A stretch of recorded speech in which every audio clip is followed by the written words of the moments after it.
Buen día a todos y bueno, gracias por la presencia.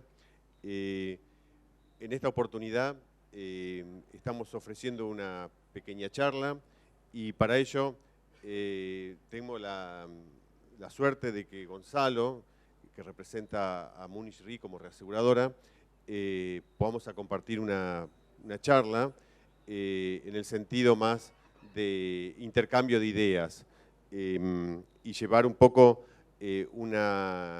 digamos, un concepto o explicar un poco todos los actores que intervienen en el negocio del seguro. Muchas veces, estando acá en APRESID, podemos llegar a los productores agropecuarios y muchas veces ustedes conocen una parte de la industria del seguro que es el vendedor o a lo sumo la compañía de seguros, pero detrás de ello hay otros actores que nosotros queremos explicarles qué función o qué parte cumplen y para ello, bueno, queremos hablar un poco de lo que es la transferencia del riesgo y las herramientas que existen para ello y bueno, un poco comentar un poco la historia. Por eso, Gonzalo, gracias por acompañarme y por explicar un poco y darnos tus puntos de vista. Y bueno, un poco para empezar, que he armado así como una agenda de distintos temas a desarrollar. El primero que yo te quería consultar es lo de siempre, lo que serían las expectativas climáticas o cómo vemos el tiempo o el clima que se puede desarrollar a mediano y a largo plazo, ya que el corto plazo están los especialistas para eso y nosotros por ahí somos más, tomamos esa información o obtenemos la información y queremos exponer un poco la expectativa a largo plazo de cómo vemos el clima.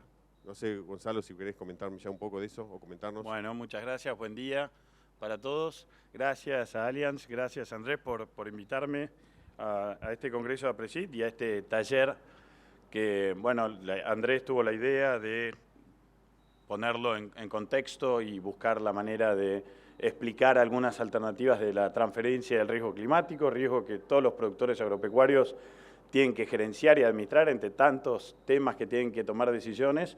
Por supuesto, están en una actividad expuesta al clima, que se favorece con el clima, pero que si no se hace una buena gestión, ese clima puede causar grandes problemas, ¿no? Económicos. Con respecto a lo que es el clima y cómo podemos visualizar el clima, las tendencias, etcétera, que Andrés me había consultado, yo les voy a compartir algunas informaciones como para entender cuál ha sido el comportamiento del clima en los últimos tiempos y cuál, según los especialistas, cuál va a ser el comportamiento del clima en el futuro.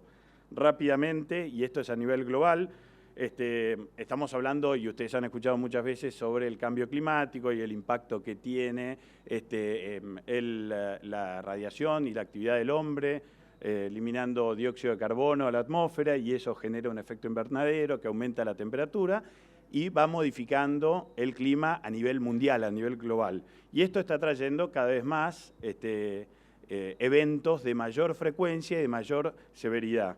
Lo podemos comprobar con una estadística, que esto es un departamento de desastres naturales que tiene Munich Re en Alemania, y a simple vista podemos visualizar que hay una tendencia en un incremento en el número de eventos climáticos.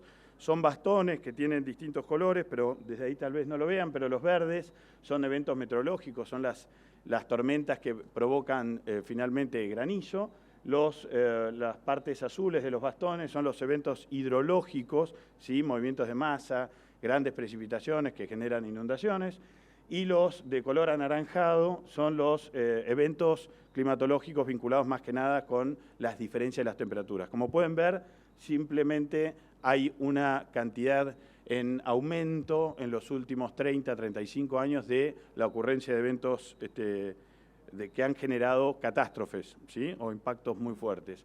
Esta lámina también, que es ilustrativa, es la demostración de, a nivel global, cada una de las líneas que están representadas son los distintos sectores, es una representación espacial del mundo. podemos concluir que para el lugar donde nos toca, que es Sudamérica, tenemos un menor impacto. Fíjense que la línea colorada y la amarilla representan América Central, América del Norte, Caribe y Asia, y son los que tienen la mayor tendencia creciente de catástrofes naturales y eventos meteorológicos, y la punteada es la de Sudamérica. Si bien tiene un crecimiento menor que las del hemisferio norte, tiene una tendencia alcista. Esto también es el pasado, es entender el pasado. Voy a ser también muy rápido y muy práctico. Son 4 cuadrantes según estaciones, primavera, verano, otoño, invierno. Y lo que pueden ver en los colores más oscuros, de celeste al azul, es la concentración o el incremento en lluvias, ¿sí? Y los colores más marrones y oscuros son los de sequía.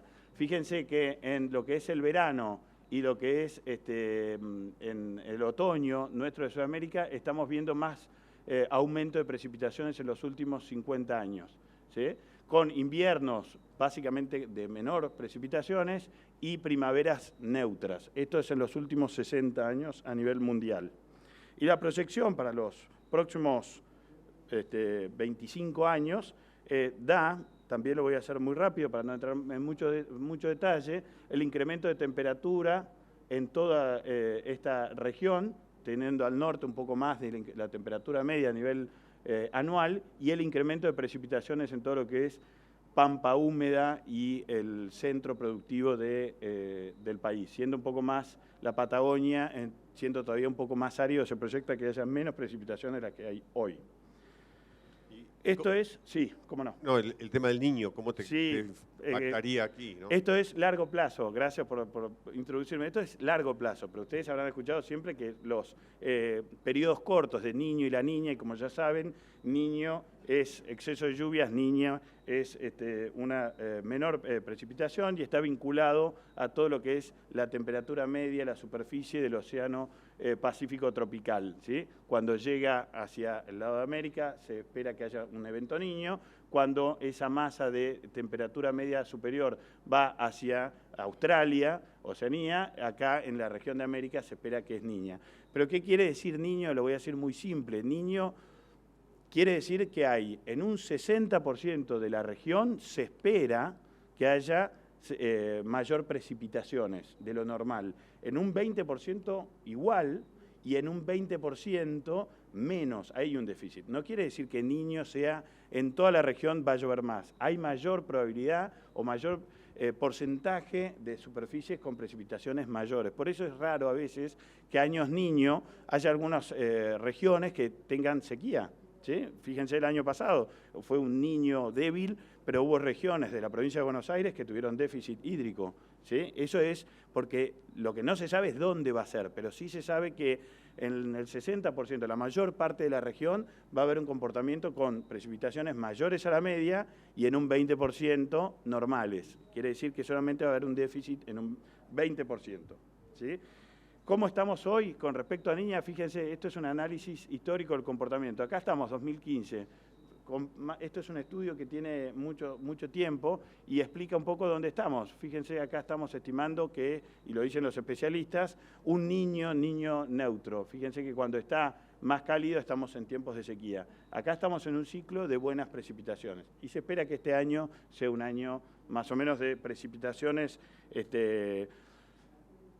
como las del año pasado, ¿sí? Hay que estar pendientes a ver qué hacemos, cómo gestionamos, porque va a haber precipitaciones y tormentas como las del año pasado.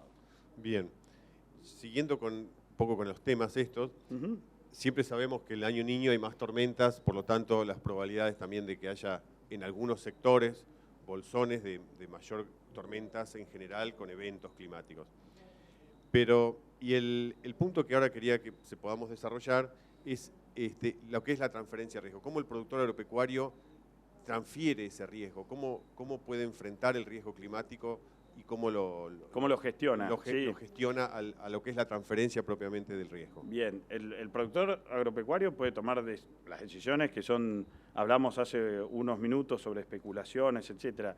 Depende a sus condiciones y decisiones económicas, hace su propio análisis y tiene las opciones o de reducir el riesgo, atenuarlo de alguna manera, o bueno, lo atenúa de forma económica, contable, previsiona un capital o invierte en activos que si hay un evento los vende o con ese ahorro trata de compensar las pérdidas que posiblemente pueda tener. Otra es reducirla con actividades, ¿sí?, particulares, diversificando, sembrando de diferentes ubicaciones. Acá estamos hablando de producciones extensivas, pero si fuera producciones intensivas como la vid en Mendoza, invierte en redes, por ejemplo, de antigranizo, o sea que hay maneras de reducir o de atenuar el riesgo. Son decisiones propias del productor. Y la tercera opción podría ser transferirlo directamente, es decir, yo voy a hacer la producción y transfiero ese riesgo climático a una entidad que está preparada para asumir ese riesgo, que la alternativa sería el seguro. Ese es el punto de vista individual, ¿sí? Entonces, lo reduzco, lo atenúo, lo transfiero, ¿sí? Y una vez que tengo el evento, ajusto de acuerdo a cualquiera de las situaciones o las elecciones que tuve como productor agropecuario. Pero siempre nos van a poner en una decisión de antes de ocurrido el evento o después de haber ocurrido el evento. Esa es la decisión que tiene que tomar el productor agropecuario en forma individual para ver cómo afrontarlo, ¿sí? Sí. Lo que pasa es que hay partes donde el seguro no actúa, ¿no? Hay regiones o actividades. Y ahí la otra pregunta es el rol del Estado, ¿no? ¿Cómo podemos hacer para que el rol del Estado sea un poco más activo? Bien. ¿O tiene algún rol el Estado también en la transferencia de riesgo? El Estado tiene una responsabilidad, ¿sí? Pero el Estado después decide, casi como el productor agropecuario, según el tipo de gobierno, si asume una responsabilidad ex ante, o sea, previsionando y tomando una acción, digamos, proactiva para manejar el riesgo climático, o ex post. Y esto tiene sus ventajas y desventajas. Pero básicamente, sin entrar también en muchos detalles por el tema del tiempo, cuando el Estado no lo hace ex post, se utilizan las leyes, ley de emergencia agropecuaria, ley de desastre agropecuario, y una vez ocurrido el evento, actúa, ¿sí? Está amparado por la ley. Eso tiene una ventaja de alguna manera que puede ahorrar algunos costos si es que el evento no ocurre, ¿sí? Pero tiene la desventaja de que cuando ocurre el evento, si no lo tiene previsionado, tiene que de alguna manera sacar esas erogaciones estatales para hacer frente y digamos que también lo utiliza políticamente, si es conveniente o no poder hacerlo. A veces no quiero entrar en juicios políticos o ideológicos, pero depende de algunas regiones, partidos, departamentos, si son afines o no, si es conveniente utilizar la partida para hacer caso o hacer frente a esa ley.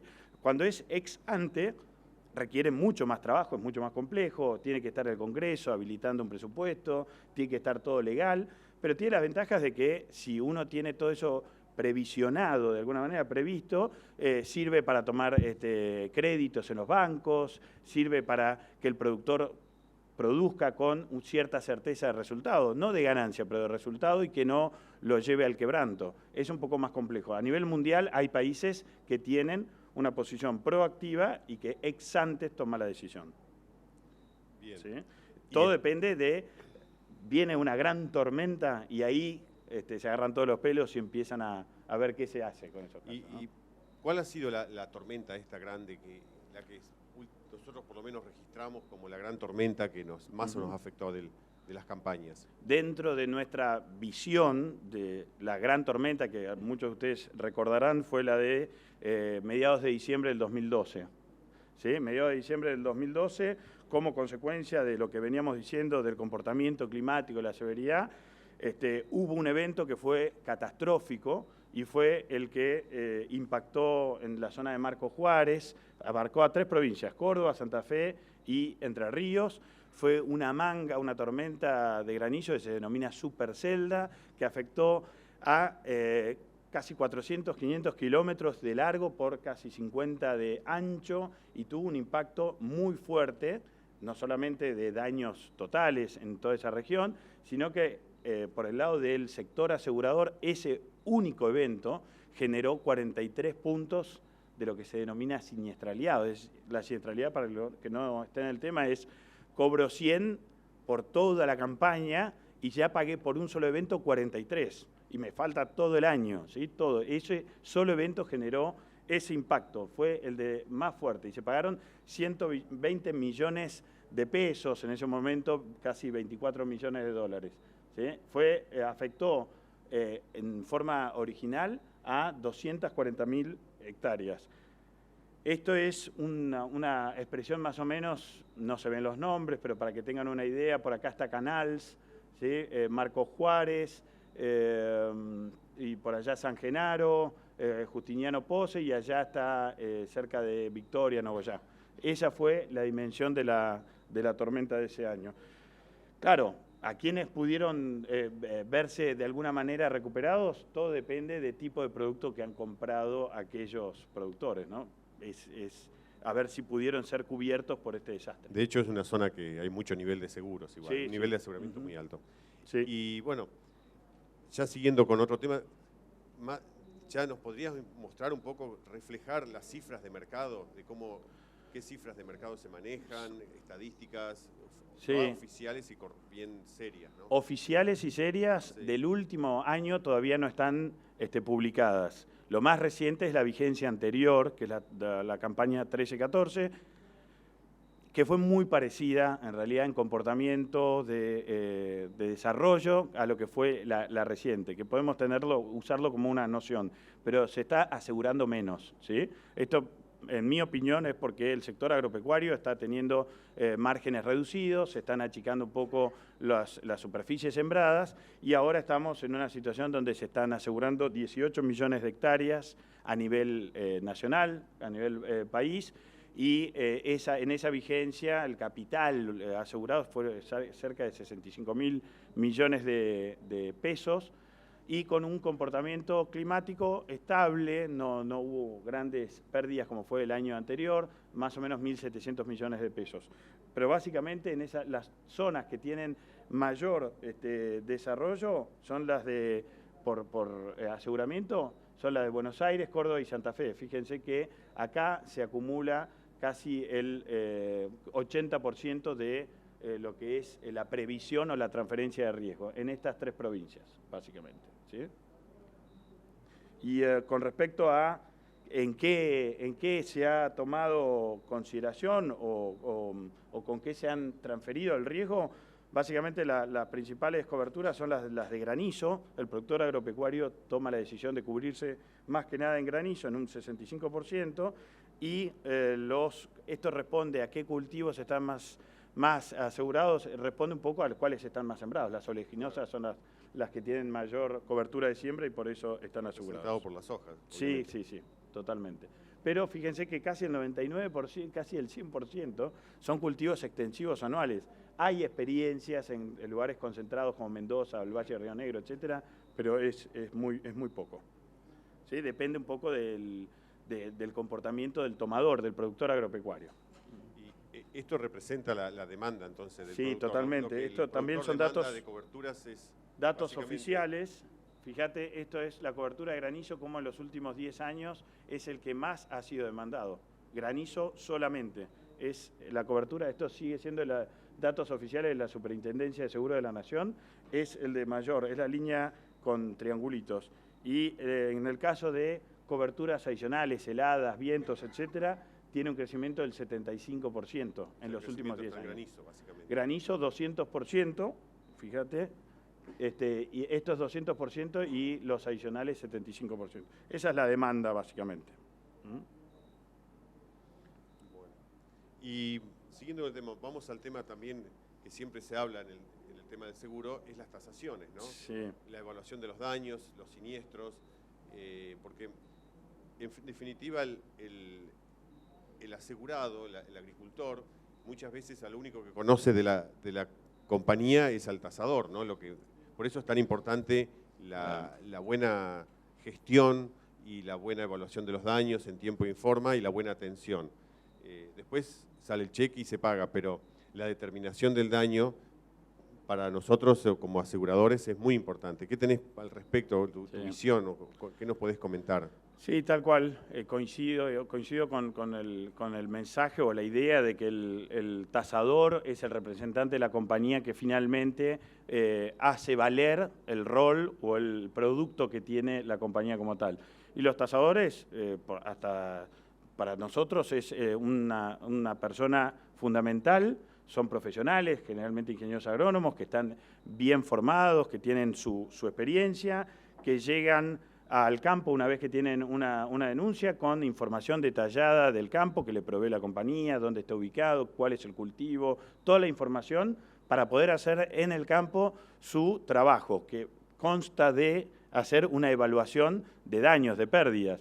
Y eso lo hace a través de distintos muestreos que va recorriendo el campo, utiliza tablas que están estandarizadas de comportamientos del cultivo después de un evento como un granizo, una helada, y hoy tienen cierta tecnología para poder manejarse con seguridad de lo que están evaluando en ese lugar, tiene una representación directa con el daño que tiene el productor. Cada vez se incorpora más tecnología para que el tasador, el ingeniero agrónomo, haga bien su trabajo.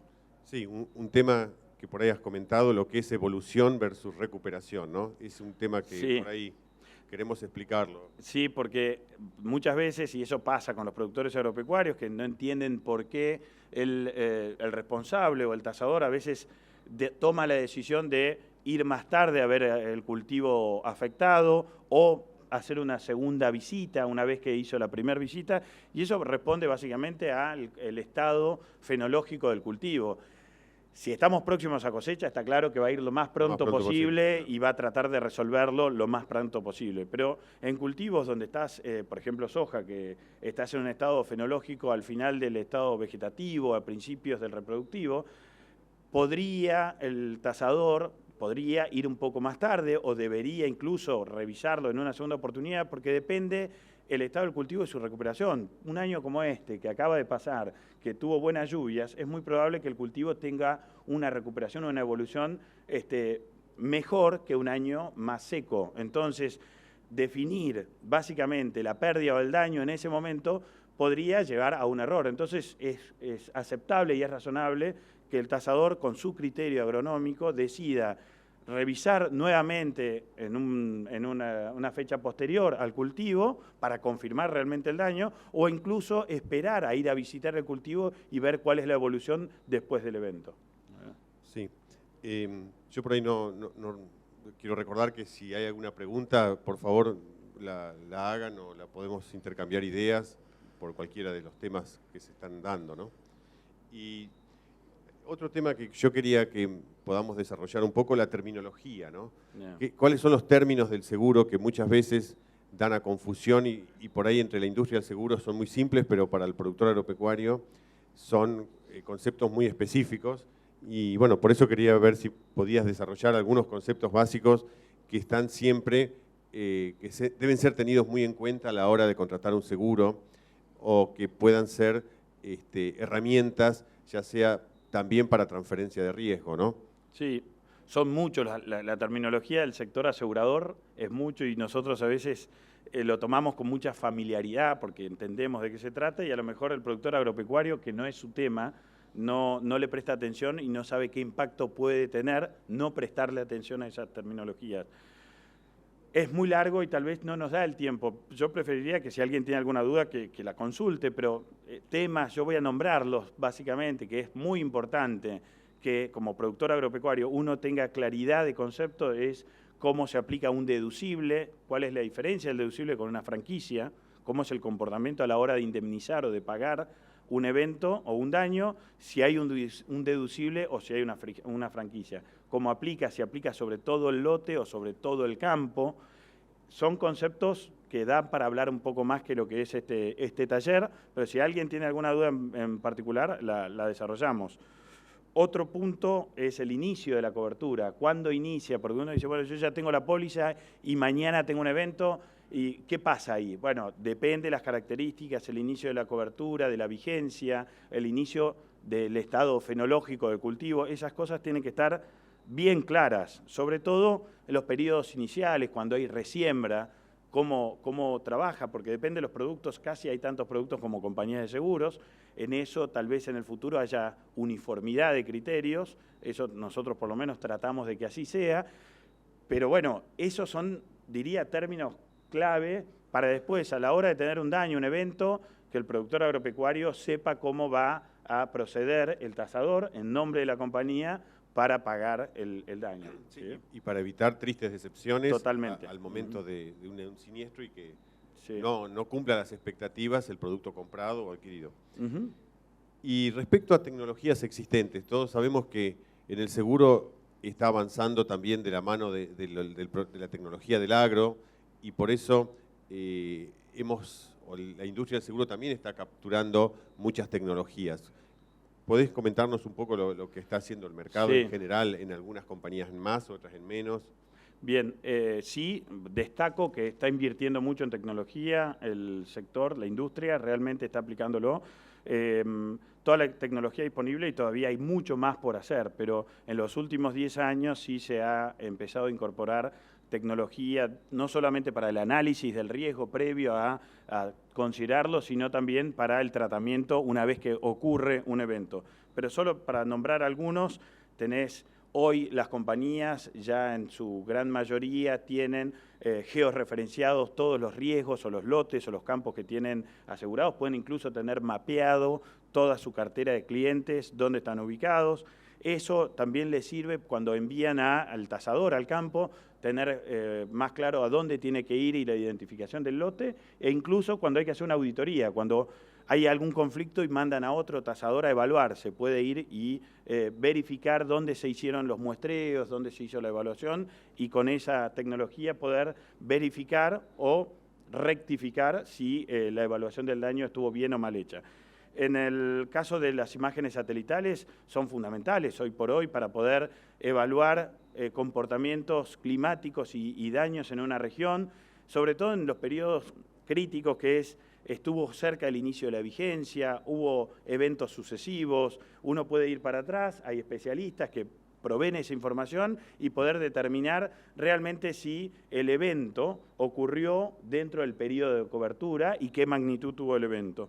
Y por último, diría, no por último, los pronósticos climáticos se utilizan mucho para determinar estrategias y tener mayor certidumbre a la hora de ofrecer un producto. Por último, decía lo de los drones. Esta es una tecnología muy nueva, pero yo creo que se va a implementar y se va a usar, va a ser algo normal, como las tecnologías que mencioné anteriormente, porque va a ser una herramienta muy útil para poder determinar la superficie con uniformidad de daño. Hoy yo estoy seguro y convencido que los tasadores hacen bien su trabajo en el lugar de muestreo. Lo que falla, tal vez falla, digo, porque hay que ser un poco muy experto, es en dimensionar ese daño que yo vi en este metro cuadrado, qué representación tiene. ¿Son 15, son 22, son 3 hectáreas? Ese tipo de determinación creo que con herramientas como los drones van a ser de gran utilidad. Sí, ¿tenés alguna experiencia respecto a si nos comparamos con otros países Estados Unidos, ejemplo, Canadá, no sé, Europa, si tienen tecnologías superiores o similares a las nuestras? ¿Tenés alguna referencia o estamos en el mismo nivel? Yo diría que estamos en el mismo nivel. A nivel mercado puede ser que otros países como Estados Unidos tienen todo el mercado y acá el mercado está adoptando esas tecnologías. En cuanto a lo último que acabo de decir, drones, me consta porque estoy en un proyecto interno a nivel mundial, estamos nosotros avanzando casi a la par del mundo o siendo pioneros para esto. Buenísimo. Bueno, hasta ahora... Sí, claro. Sí. ¿Qué experiencia tienen con el índice verde? Bien, es una buena pregunta. El índice verde es parte de esas informaciones de imágenes satelitales que están dando un complemento y facilitando la tarea del tasador, ¿sí? Con el índice verde pueden procesar esa información y de alguna manera darle al tasador la facilidad de poder visualizar en el campo el daño que puede tener, pero no se utiliza todavía, tal vez en el futuro, para cuantificar el daño, sino para evaluar, cuantificar más o menos el área o la superficie. No te dice el grado de daño. El dron es... Por eso, te voy a decir un ejemplo que esto lo hicimos en un seminario hace 2 meses. Las imágenes satelitales con índice verde, porque vos el índice verde lo podés sacar también con el dron, ¿sí? El índice verde es la refracción, pero si vos usás índice verde de imágenes satelitales es como usaras un efecto lupa. Y si vos usás el índice verde con el dron, es como un microscopio. O sea, el índice verde es muy bueno, es una herramienta muy buena, pero depende desde dónde está tomado. Si vos lo tomás de imágenes satelitales, perdés un poco de precisión. Si vos haces trabajos de índice verde con drones, la precisión es casi exacta. Exactamente.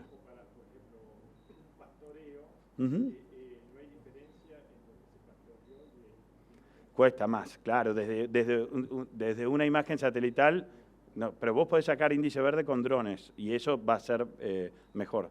No quiero entrar en un terreno que no soy especialista, hay especialistas acá y no quiero meter la pata. Tal vez, si Álvaro, que estás acá, querés agregar algo al respecto, pero me parece que en esa línea más o menos estamos.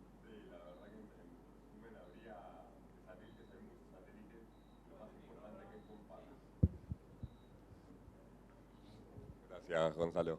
En resumen, con respecto a satélites, lo importante es la resolución espacial y radiométrica del satélite. Hoy en día cada vez hay más disponibilidad de satélites, que no es el conocido Landsat o sí, digamos, hay satélites que tienen hasta 50 centímetros de resolución del píxel, que te podría comparar con drones. O sea, estas son todas herramientas que en definitiva ayudan a resolver algo de estos problemas, pero bueno, hay que saber cuál es el problema y ver cuál es la mejor herramienta para resolverlo. En línea con lo que decís, y gracias, es complemento, hoy por hoy es complementario. Yo creo que no reemplazaría todavía, si a eso más o menos apuntaba la pregunta, el accionar del tasador que está en el campo y que tiene que ser, pero sí es un muy buen complemento para cerrar y ser más preciso en la evaluación del daño. Sí. Uh-huh.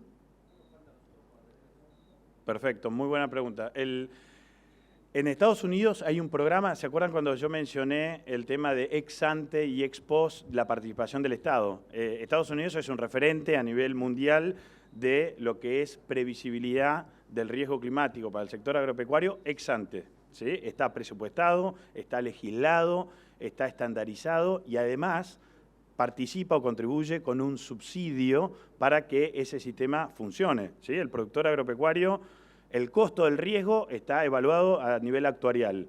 Vale, lo voy a hacer simple, vale 8, pero el productor agropecuario paga 4, ¿sí? O paga 5. Los otros 3, 4 puntos los pone el Estado.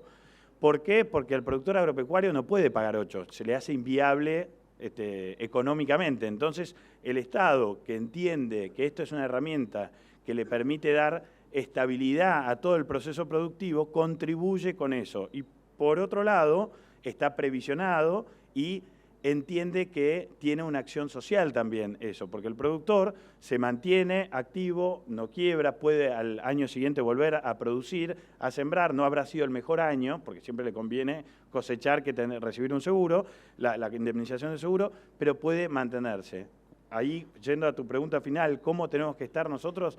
Y deberíamos trabajar a nivel sector agropecuario con el Estado en un modelo que es muy complejo, pero se puede hacer como se hace en Estados Unidos, España, México, Brasil, Chile, en un modelo que sea público-privado, donde el Estado tiene un rol de regulador, de estandarizador, hay una competencia en cuanto a servicios por parte de las compañías, pero el modelo es claro y es transparente para todos y a su vez el Estado contribuye económicamente para poder que el modelo tenga estabilidad en el tiempo.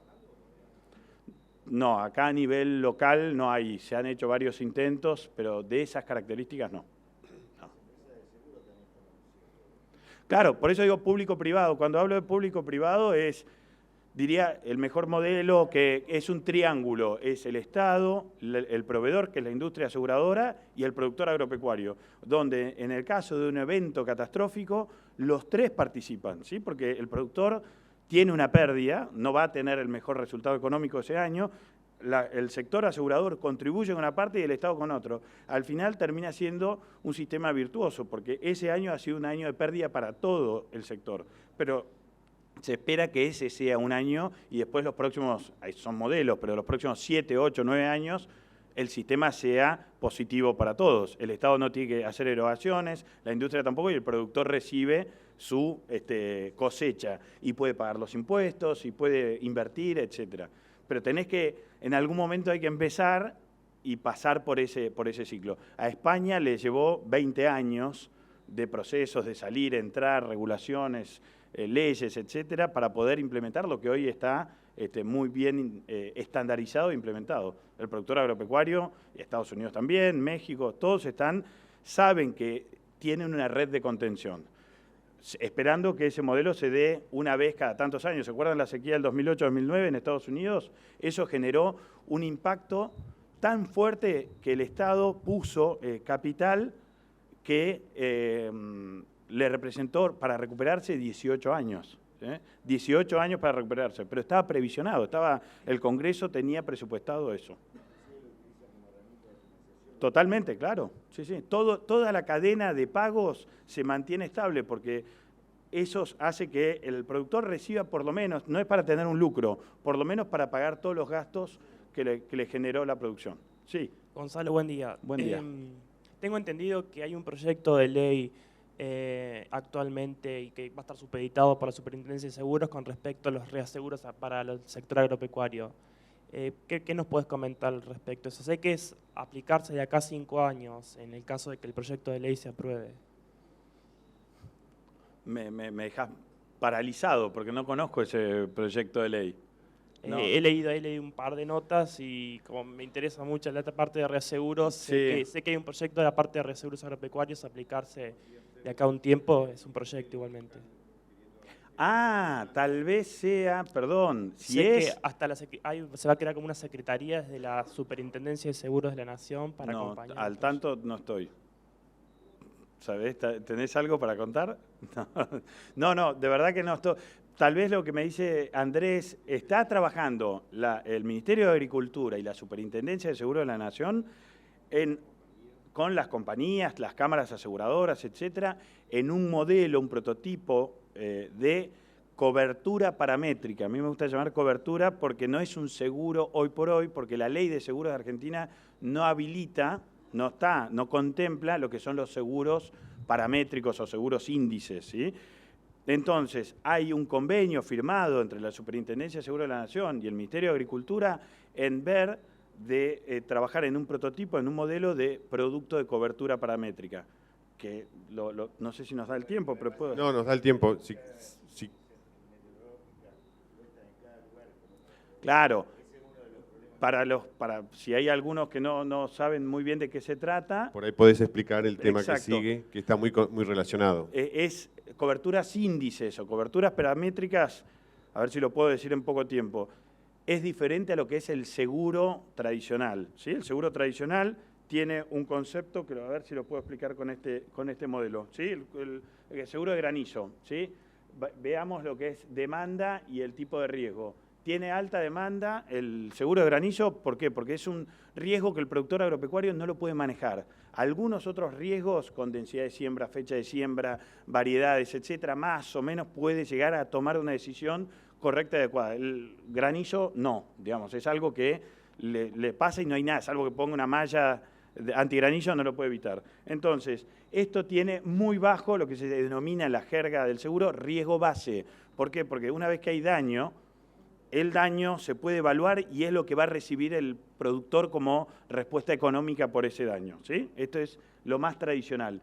En el medio hay otros productos, el multirriesgo, etcétera, pero nos vamos a lo que es el índice, que es lo que estamos hablando. El índice, estamos en la parte totalmente opuesta. El riesgo base es muy alto. ¿Por qué? Porque como es un parámetro o un índice el que decide si paga una indemnización o no, puede ocurrir que ese parámetro dice sí hay que pagar y el productor agropecuario no haya tenido pérdidas, ¿sí? ¿Cuáles son los índices meteorológicos para tener en cuenta simple? Las precipitaciones o las altas temperaturas o bajas temperaturas. Pero hay un parámetro. Entonces se estudia el nivel de correlación que por menos de tantos milímetros hay una correlación muy alta que un cultivo de maíz tiene pérdida, o sea, no prospera. En determinado momento de floración, si no se acumularon tantos milímetros, ese productor que sembró maíz en esa zona tiene pérdida. Esa es la correlación. Por lo tanto, el parámetro va a ser tantos milímetros. Puede ocurrir de que finalmente el parámetro diga hay que pagar, pero ese productor en esa zona tiene riego artificial o tiene lo que es la estación meteorológica que mide la precipitación, está a 50, 100 kilómetros y no es la realidad del productor. El riesgo base es muy alto, que es esa diferencia entre el daño real y el parámetro que dispara o define la indemnización. Ese es el concepto de coberturas paramétricas o seguros índices. Tienen ventajas y desventajas. En mi opinión, la mayor ventaja es que simplifica lo que es la logística o la evaluación. No tiene que ir un tasador ahí a ver el campo si realmente hay una pérdida o si hay un daño, sino que es más simple. Se mira un parámetro, si el parámetro dice que hay que pagar, se paga, y si dice que no hay que pagar, no se paga. Y a lo mejor el productor tuvo pérdidas, pero el parámetro dice que no hay que pagar porque llovieron 327 milímetros, no hay que pagar. Y justo ese productor tuvo pérdidas o incluso sembró en un lugar poco adecuado. Y ese es el riesgo base que tiene seguro paramétrico. ¿Y podés saber la diferencia entre un derivado climático que se vende en Estados Unidos versus esto, o es casi lo mismo? Sí, en Estados Unidos, de hecho, mirá, había preparado, cuando estás en este nivel de productos, es muy importante que el Estado se involucre y que haya agrupación. ¿Qué quiere decir agrupación? Lo que pasa en Estados Unidos, en México, en India, donde hay este tipo de modelos, es que está agregado, no lo podés tomar individual. De hecho, individualmente hay poca demanda, porque el productor no se ve identificado con eso. Pero sí es para un Estado, para un partido, o un departamento, o una cooperativa, un proveedor de insumos, que agrega todos los productores que tiene ahí, y ahí se hace la referencia. Después se hace el pago, la indemnización ad hoc, como dicen los abogados, o individualmente al quien corresponde, ¿sí? Pero tiene que ser agregado, y en esos mercados son agregados, son agrupados. O sea que estos serían lo que serían productos no tradicionales. Exactamente. Que es lo que en el futuro parece que tiene está un poco de moda y que puede tener un gran desarrollo en muchos países. Y de hecho en China, India, Estados Unidos son la base de las coberturas. Sí, son todos estos, pero insisto que ahí está involucrado el Estado con participación económica, tiene un destino más que nada social. En muchos casos como México, India, que tiene índice meteorológico, tiene una función social. Son pequeños productores, muy pequeños productores, ¿sí? Entre 1, 5, 10 hectáreas. Entonces tiene una función social ese tipo de cobertura. No, tampoco puede, exactamente. ¿Sí? El productor grande va y compra su propia cobertura adecuado a su propia realidad. Lo que podría darse en el futuro, que hoy todavía no hay, es un poco lo que preguntabas vos, Gustavo, es cómo usar el índice verde o el índice de vegetación, que con la tecnología que evoluciona día tras día, a lo mejor con sensores remotos, satelitales, se podría llegar a construir algo. Hoy todavía no hay, pero se podría llegar a hacer algo así. Y para finalizar, que ya estamos con el tiempo jugado, quedaría la parte tuya, hablarnos un poco del reaseguro. ¿Qué significa el reaseguro y por qué es tan importante en esta cadena de valor que tenemos en la transferencia del riesgo? Bueno, visualizándose, esto es la cadena de valor. Andrés me decía, bueno, ¿cómo podemos manifestar quiénes son los actores en todo este sector? El productor agropecuario es el primer eslabón, es el que transfiere el riesgo, y van a ver que todo esto es una transferencia de alguna manera. El riesgo que asume el productor agropecuario contacta a una red comercial o un agente de alguna región. Eso se lo contacta a una compañía de seguros que toma parte del riesgo o asume el 100% del riesgo, pero ustedes dicen, bueno, ¿y cuál es el rol del reaseguro? Las compañías de seguros tienen un capital limitado, como todas las empresas, pero asumen responsabilidades que superan varias veces su capital, ¿sí? La compañía de seguros asume una responsabilidad, por un lado, presumiendo de que nunca todo lo que tiene como responsabilidad se va a afectar al mismo tiempo, pero tiene un requerimiento de solvencia para poder asumir, eso está estandarizado, es legal y es auditable. Las compañías tienen un capital limitado y entonces para poder cumplir con sus objetivos de diversificación, etcétera, se reaseguran. Y ahí viene una entidad que es de mayor tamaño, que tiene una representación a nivel internacional un poco más grande, que asume parte de esa responsabilidad. ¿Cómo lo hace? Una compañía puede definir, yo hasta cierto nivel cubro con mi propio patrimonio, mi propio capital, este riesgo. El exceso de eso se lo transfiero a un reasegurador. O la otra opción es yo un porcentaje de esto, no hasta cierto nivel de suma, sino un porcentaje proporcional. A este porcentaje lo asumo yo, el 70% restante se lo transfiero al reasegurador. Por lo tanto, el reasegurador cumple un rol de proveedor, básicamente, por naturaleza, proveer capital, pero como a su vez, por su naturaleza, tiene dispersión de riesgo a nivel global y tiene experiencias a nivel internacional, tiene ideas, aporta know-how, las experiencias, como preguntaba Andrés recién, cómo es en Estados Unidos, en India, aporta conocimiento, ofrece una estabilización para el sistema, para que la compañía pueda seguir operando y facilita un poco los distintos desarrollos. En el caso de Munich Re, simplemente para que tengan una imagen, está presente en todo el mundo. Cada uno de estos países hay una oficina, ¿sí? Pero en esta oficina, por ejemplo, en Argentina, manejamos Uruguay, Paraguay y Chile, en Argentina. Pero cada uno de estos países tiene oficinas donde asumen riesgos transferidos de las compañías de seguros. Y cierro con lo que es la dimensión, para tener en cuenta qué es un reasegurador y cómo aporta capital. Yo les decía que tiene dispersión en el espacio y en el tiempo. Puede aportar capital, para que tengan una idea, esto es del balance, el último balance de un reasegurador como Munich Re. El nivel de producción es del último año 27.000 millones de euros. ¿Sí? Producción, es la facturación, la producción que tiene la compañía. El mercado argentino tiene 8.000, ¿sí? Solamente un mercado. Quiere decir que es 3,5 veces más grande la producción. ¿Qué representa eso? Que el capital que tiene lo puede distribuir a nivel mundial, pero tiene posibilidades de cumplir. Por ejemplo, el terremoto de Chile, me voy de agro un minuto, pero para entender, que fue hace 4 años, en el 2010, febrero del 2010, hubo un terremoto. Ese evento a un reasegurador como Munich Re le costó solamente 1.500 millones de euros. Un evento, 1.500 millones de euros. ¿Sí? ¿Se acuerdan cuando yo mencioné siniestralidad? Sobre la producción total de 27.000, le costó 1.000 millones. Un evento muy fuerte, un terremoto, como los tsunamis o esos eventos del Caribe, tornados, etcétera. Lo que yo les contaba, que una tormenta, la de Marcos Juárez, representó 43 puntos, un evento, en este caso en el reaseguro. ¿Cuáles son los eventos catastróficos? Un terremoto, un tsunami o un huracán que genere pérdidas, que tienen esos valores. Al tener distribución a nivel mundial, puede soportar, por la dispersión, el impacto que le pueden generar. Y eso es el capital que le transfiere a las compañías de seguros. ¿Sí? Bueno, Gonzalo, muchas gracias por tu charla y queda abierto si quedó alguna pregunta o alguna consulta, una sugerencia, bienvenida. Ya, cortita porque tenemos que dejar el salón.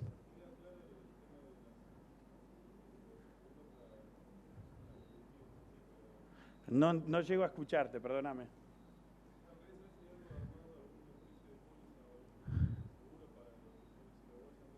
¿Silo bolsa? Yo entiendo que las compañías, hay compañías que tienen productos para silo bolsa. Sí. Efectivamente, sí. Ahí no te voy a poder responder yo. No sé si vos, Andrés, tenés productos de esas características. Sí, hay productos de estas características. No es mi especialidad. Básicamente son 2 coberturas, una que es la rotura de la bolsa y la otra es el robo de la mercadería. El robo de la mercadería es el más difícil de cubrir versus el de la rotura de la bolsa, que se indemniza la bolsa y el costo que tiene el reemplazo, ¿no? Y con respecto al robo de la mercadería, lo que se hace es en determinados lugares se acepta, no en lugares aislados, o ciertas medidas de seguridad se toman. El aislamiento, por ejemplo, de una bolsa es casi seguro que no se cubre cuando están muy aisladas. Sí, cuando están en lugares con cierta vigilancia. Bien. Bueno, muchas gracias por todo. Gracias.